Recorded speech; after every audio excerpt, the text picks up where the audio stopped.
વહેલી સવારે ગોપીપુરા હનુમાન ચાર રસ્તા પાસેથી રિક્ષામાં પસાર થતા ફ્રૂટના વેપારી અને રિક્ષા ચાલકને માર મારી ફ્રૂટના વેપારી પાસેથી 27,000ની મત્તાની લૂંટ કરી રિક્ષા ચાલક પર જીવલેણ હુમલો કરી 3 અજાણ્યા લૂંટારુઓ ભાગી છૂટ્યા હોવાનો બનાવ પોલીસ મથકે નોંધાવા પામ્યો છે।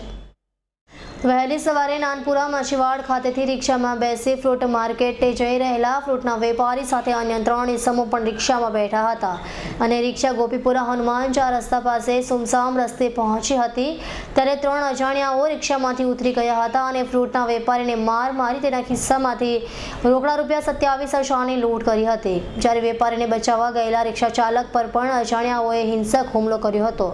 બનાવ અંગે અઠવા પોલીસ મથકે ફરિયાદ નોંધાતા પોલીસે લૂંટનો ગુનો નોંધી વધુ તપાસ હાથ ધરી છે। સવારે 5:30 વાગે માર્કેટ ફ્રૂટ માર્કેટમાં જવા માટે નીકળેલો હતો।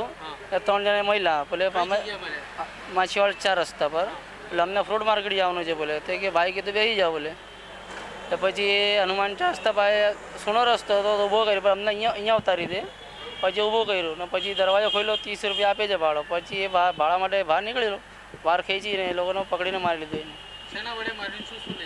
એના પાસે 27,000 રૂપિયા હતા અને રોકડા કોઈ પૈસા હતા એ બધા લઈ ગયા। એના પાસે ક્યાં જતો હતો તમારો ભાઈ? ફ્રૂટ માર્કેટ માલ લેવા માટે માલ લેવા માટે।